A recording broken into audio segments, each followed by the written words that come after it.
This obviously was an old air conditioner unit. It's dirty, you know, it worked and it smelled a lot. So we've removed it, and I've done a quick glue board repair, and now it's time to do the rendering to make it look pretty so we can paint over it. So all we need to do, I've actually saved up for a bag of mortar. Alright, that's what we need to do the job. Pour all this mud into your bucket. Oh, sorry, we call it mud. Now, I thought this was going to happen. I didn't think there was enough there. And I've actually got another bag of mortar, but I've actually got some tile glue already opened as well. It's pretty much the same stuff, I imagine. So I'm just going to use this as a fill-up. And to all your renderers and concreters, yeah, I know, I'm a handyman. Yeah. Ideally, I would use render, but I couldn't be bothered going to Bunnings. So I had some mortar and I had some tile glue at home. So I'm just going to use this. All right. So that goes there. And it's dusty, as you can see. When this dust settles, Lisa, come over here and just film the tools. I actually don't know what tools I'm going to use, so I grabbed a variety. Oh, but first things, what the camera didn't see, all I'd done, I just dusted off the spider's webs, and I just used some painter's tape, so I know where to render to. That was the preparation. Now I've got my 3 trowels. I'm not sure which one's right, so I've got a variety, and I'll work out as I'm going, because it doesn't really matter. Now, when renderers do this, they make a hell of a lot of mess. So when you see it all dripping on the ground, that's normal. If I'd done this full time, there would be drips on the ground. So, do you want some cardboard? I've got some cardboard. Okay, you can go get some cardboard or I mix the mud. Sure. You're back on. I'm on cardboard, thank you. Just mixing up the mud still, getting the consistency that I'm comfortable working with. A renderer would have this a lot runnier because he's more fluent with his tools and he knows how it sticks to all the surfaces and he's more proficient. Myself, I make it thicker and I tend to squeeze it in more because I can't work the runniness so quick, so because I'm slower, I needed a thicker mud, thicker consistency, easier for me to work. As you can see, I'm getting there now. I don't think I'm going to need much more water. Yeah. Probably a bit wet, but we'll see. I like that. Yeah. So this is nearly ready to go, as far as I'm concerned. So again, I set up a little bit, which was, just 2 trips to the garage. Now I think that's probably good. See how it's not falling off my tool? If that was dripping off the tool, it's going to drip off the wall. Because it's sticking to the spatula, I've got a hope of it standing on the wall. Okay. We'll see, I think that's a good consistency for me. With this wind as well. It's all dry nice. Yeah. Right, that's actually, I reckon it's too wet. I'm just going to get a handful. Step back, Bubba.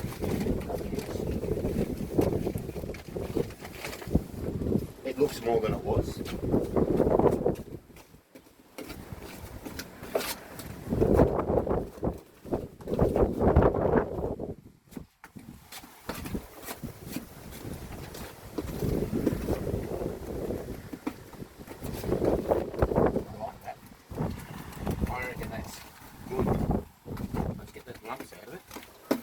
Although when I apply it to the wall, I can squeeze all the lumps in.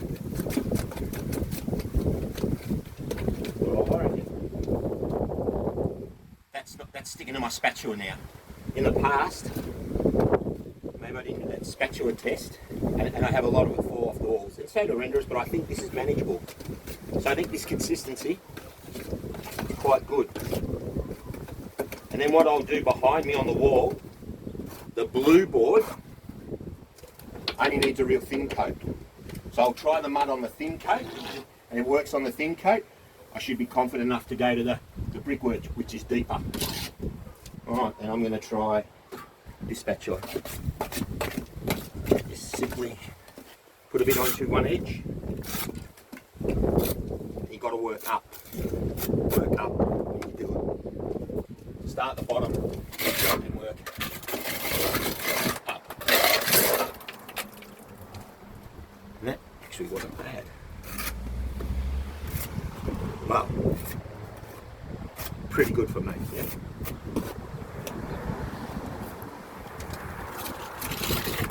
Yep. It's going well. I'm happy with that. Just put your mud onto one edge. Oh, well, this is how I do it. Put your mud onto one edge of the tool. Keep the back of the blade with no mud on it. And I just push that up against the wall. And keep pushing till you apply it.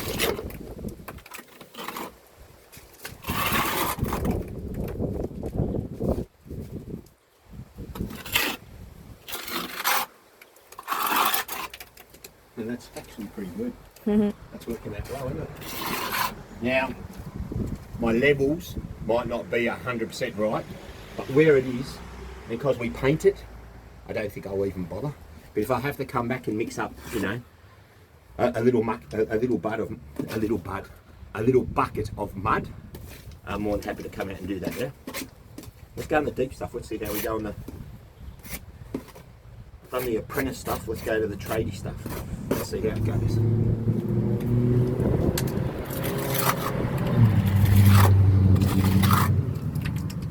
You've really got to push it in. I think the earlier times I'd done it, I was a bit scared to like squash it in. If you squash it in, it takes a lot better, I reckon. Oh.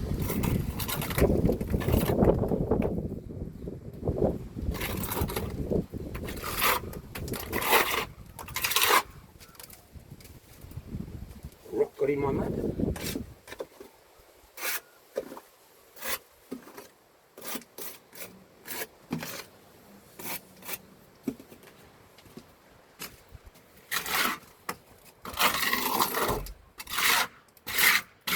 Yeah.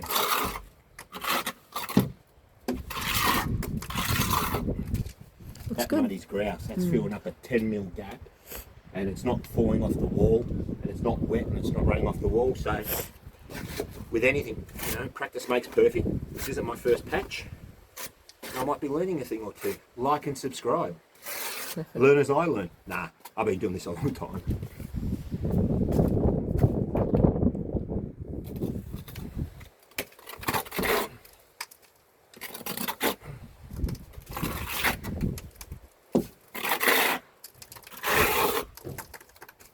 Getting there. Now what I might do, I might change tools so I can get into the corner a bit easier, and I can use this and just poke it in a bit more efficient, not so much mess.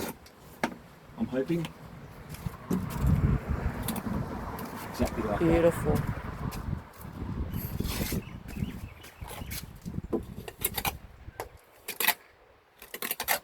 So yeah, I've used two tools. I used the bigger one for the bulk of the area to fill in the majority of the work. Then I've used this slightly smaller one for a bit more detail and cornering and finishing.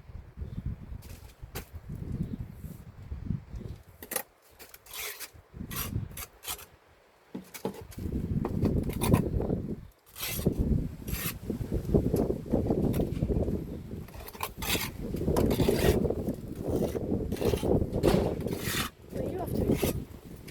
Huh? You guys city? Ciao. Yeah, mate.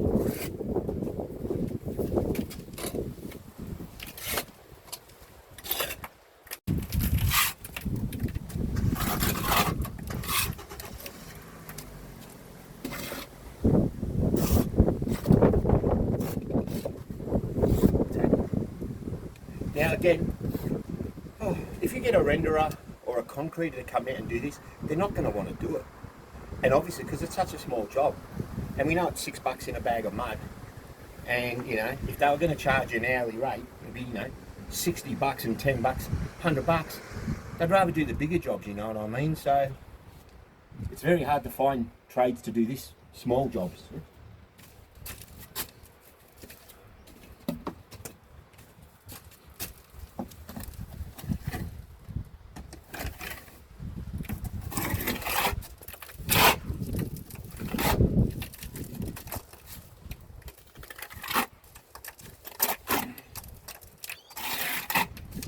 now I'm going to have to go to the glasses because we're finishing, and I'm blind. I'll use this edge. Oh, what I've just done, I've went from the long edge of the tool to the shorter side of the tool. I was using this edge, use this edge, more control.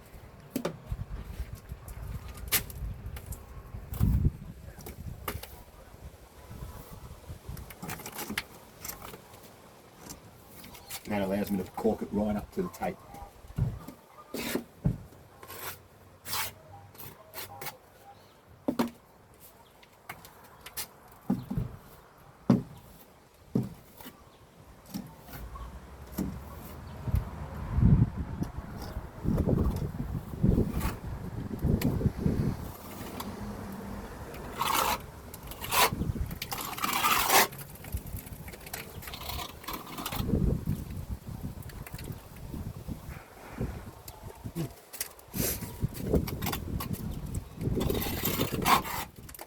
At least we're getting it, aren't we?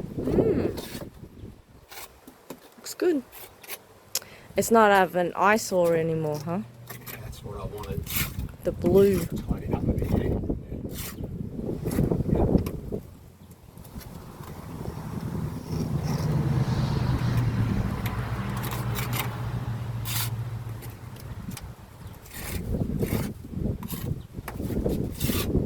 Look how much mud I've got there. I think I'm going to have the exact amount.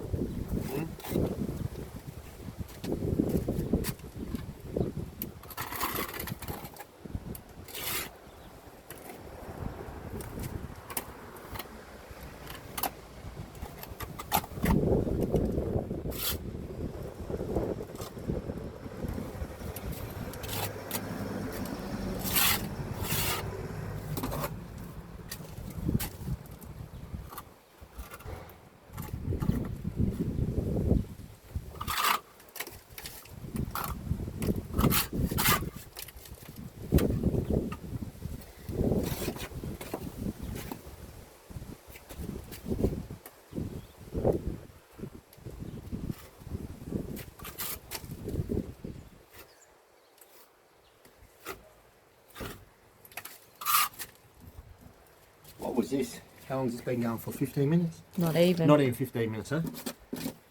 So all this time, well, I haven't been lazy, but I haven't had a chance to get to it. Let me step back and have a look. Looks good. Yeah, that's nearly paintable. I mean, I'm going to smooth it out and I can see a few high and low spots. But because it's a rendered wall anyway, you're going to mix it. Yeah. And we'll probably put some textured paint over it or whatever. That's nearly done. How good's this?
One big trowel across that bit. That should pick up all my low spots. And, I'm actually out of mud, but there's a little bit of fresh stuff on the ground. I'll get on the salvage.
I've got to be honest,